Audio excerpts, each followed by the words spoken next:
माता सीता को क्यों मिला एक आदर्श नारी का दर्जा, आइए जानते हैं इस वीडियो में। नमस्ते दोस्तों, स्वागत है आपका हमारे चैनल में। दोस्तों, हिंदू शास्त्रों में माता सीता एक ऐसा नाम है जिन्होंने अपने संपूर्ण जीवन में आदर्श व चरित्र को सदैव उज्जवल रखा।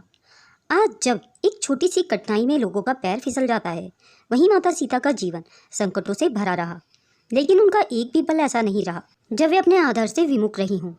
माता सीता ने कई चुनौतियों का सामना किया। माता सीता के जीवन में हर चुनौती और कष्ट ने उनके साहस, संयम और चरित्र की परीक्षा ली। माता जानकी को कई बार संकटों का सामना करना पड़ा। उतने संकट कदाचित ही किसी भी स्त्री को सहन करने पड़े होंगे। उन्हें अग्नि परीक्षा भी देनी पड़ी और विपत्ति की आंच में तब कर वे सदा खरे सोने की भांति निखर कर उठी। माता सीता के जीवन से हमें मिलती है ये शिक्षा। माता सीता के जीवन के कई पहलू हैं जो हमें शिक्षा देते हैं। उनका धैर्य, उनके संस्कार, प्रभु श्री राम के प्रति अडिग विश्वास यह साबित करते हैं कि वह केवल एक पत्नी या एक महिला नहीं, बल्कि उज्जवल चरित्रवान एक आदर्श व्यक्तित्व थी जो अपने कर्तव्यों को हर परिस्थिति में निभाती रही। माता सीता ने मर्यादा पुरुषोत्तम प्रभु श्री राम से विवाह के बाद अपने कर्तव्यों को पूरी निष्ठा और संकल्प से निभाया। प्रभु श्री राम के प्रति माता जानकी का समर्पण भाव बहुत ही प्रखर था। जब भगवान श्री राम को वनवास मिला, तब माता सीता कहती हैं कि आप अपने साथ मुझे भी वन को ले चलिए। चाहे आप तप करें, चाहे आप वनवास करें या चाहे आप स्वर्गवास करें, मुझे तो आपके सानिध्य में ही रहना है। प्रभु श्री राम से आज्ञा मिलने पर वे साथ जाती हैं। जब वनवास में रावण ने उनका हरण किया तो भी वे बहुत ज़्यादा हताश निराश नहीं हुई। इस कठिन परिस्थिति में उन्होंने न केवल अपनी रक्षा की, बल्कि अपनी शक्ति और सामर्थ्य से भगवान श्री राम का साथ दिया। अपने जीवन में शारीरिक और मानसिक आध्यात्मिक संघर्षों का सामना करते हुए भी उनका चरित्र कभी विकृत नहीं हुआ। माता सीता न केवल एक पतिव्रता नारी थी, वरन एक महान आत्मा भी थी, जिन्होंने कठिन परिस्थितियों में भी अपनी मर्यादा और आदर्श को बनाए रखा।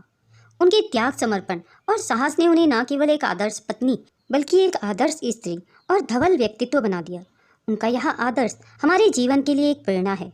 उन्होंने हमें सिखाया है कि जीवन में कठिनाइयाँ तो आती हैं, लेकिन हमें अपने कर्तव्यों को कभी नहीं भूलना चाहिए। जीवन का चरित्र सदैव उज्जवल रखना चाहिए।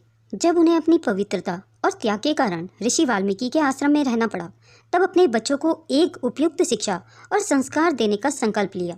माता सीता ने कुश और लव को आत्म संयम, साधना और धार्मिक कर्तव्यों के प्रति जागरूक किया।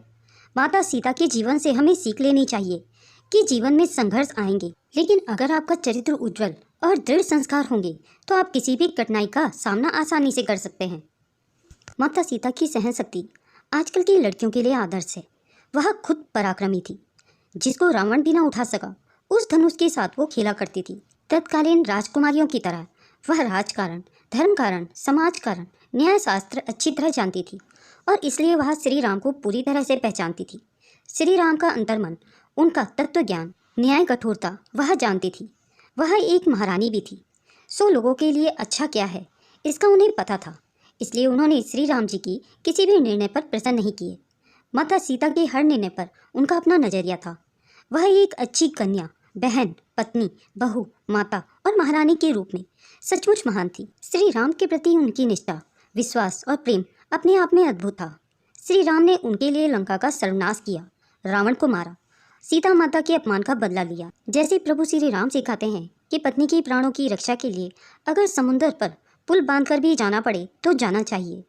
इसी प्रकार सीता सिखाती हैं कि यदि राम के समान प्रेम करने वाला पति हो तो उसके कुल के सम्मान की रक्षा के लिए यदि विरह की अग्नि में जलना भी पड़े, यदि परीक्षाओं के दौर से गुजरना भी पड़े तो गुजरना चाहिए।